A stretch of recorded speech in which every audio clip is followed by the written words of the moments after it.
The Bet, written by Anton Chekhov, 1889. Read by LanternLeaf Audio. It was a dark autumn night. The old banker was pacing up and down his study, remembering the party he had given 15 years before. There had been many clever men there, and much interesting conversation. Among other things, they had talked of capital punishment. The majority of the guests, among whom were many journalists and intellectual men, disapproved of the death penalty. They considered it out of date, immoral, and unsuitable for Christian states. In the opinion of some of them, the death penalty ought to be replaced everywhere by imprisonment for life. "I don't agree with you," said their host, the banker. "I have not tried either the death penalty or imprisonment for life. But if one may judge a priori, the death penalty is more moral and more humane than imprisonment for life. Capital punishment kills a man at once, but lifelong imprisonment kills him slowly. Which executioner is the more humane? He who kills you in a few seconds, or he who drags the life out of you in the course of many years?" "Both are equally immoral," observed one of the guests, "for they both have the same object, to take away life. The state is not God. It has not the right to take away what it cannot restore." Among the guests was a young lawyer, a man of 25. When he was asked his opinion, he said, "The death sentence and the life sentence are equally immoral. But if I had to choose between the death penalty and imprisonment for life, I would certainly choose the latter. Any life is better than none at all." A lively discussion arose.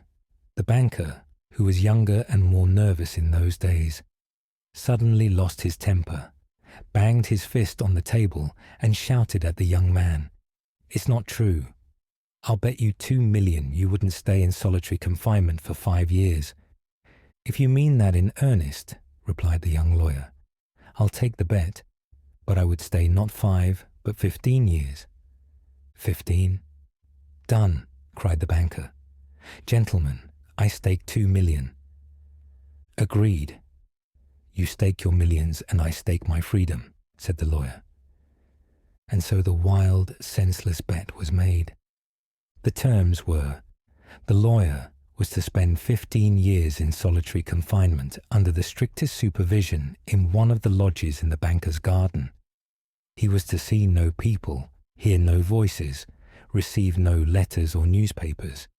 He was allowed to have a musical instrument, to read books, to write letters, to drink wine, and to smoke. He might communicate, but only through a little window made purposely for that object. The agreement provided for every detail, and the least infringement of it would release the banker from the obligation to pay him the 2 million. During the first year of his confinement, the lawyer suffered from loneliness and depression. From his lodge, day and night, he heard the sounds of the piano, and he read only light, frivolous books. In the second year, he gave up wine and tobacco. He asked for serious books, classics, philosophy, and theology. In the 6th year, he began zealously studying languages and asked the banker for 600 volumes. In the course of 4 years, he mastered 6 languages. The thought that you have transmitted to the world a few centuries later through a book has reached me, through my cell walls, 1,000 years later. It is a great blessing, he wrote in one of his letters. In the 10th year, he read the New Testament with great earnestness. Then he devoted himself to theology and the histories of religion. In the last 2 years of his confinement, he read an extraordinary amount. He read natural sciences, Byron, Shakespeare, chemistry, medicine, novels, philosophy, and history.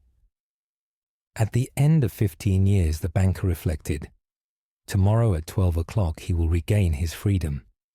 According to the agreement, I must pay him 2 million. But I shall be ruined.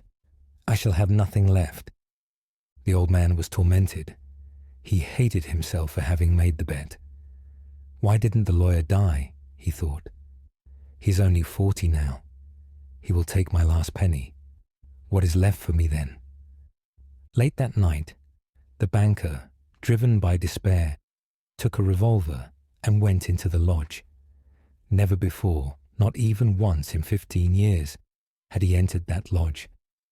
When he opened the door, he saw by the light of the lamp a man asleep at the table. It was the lawyer. He looked much older than 40. His face was thin, with long hair and a shaggy beard. His cheeks were sunken. He was asleep, with his head resting on his arms. On the table before him lay a sheet of paper on which was written something in a fine, clear hand. The banker picked up the page and began to read. "Tomorrow at 12 o'clock, I shall obtain my freedom and the right to the 2 million. But before leaving this room, I think it necessary to say a few words to you. With a clear conscience, I tell you, I despise freedom, life, health, and all that your books call the good things of the world. For 15 years I have studied the wisdom of mankind. I have read your books and drunk your wine. I have lived in it all, and I have come to despise it. Everything is void, hollow, false, and deceptive. I despise all that you live by. I despise your riches and your 2 million, of which I once dreamed as of paradise. To prove to you how I look on what you value, I renounce the 2 million. I shall go out from here before the time is up, and so break our agreement. You will be free from the obligation to pay me. I shall go out from here at 5 minutes to 12, and by doing so, show you my contempt for you and all that you value." The banker read this, put the sheet back on the table, kissed the strange man on the head, and went out. A great weight was lifted from his heart. The next morning, the watchman ran in and told him that they had seen the lawyer climb out of the window, go to the gate, and disappear. The banker went at once to look. The lawyer had gone.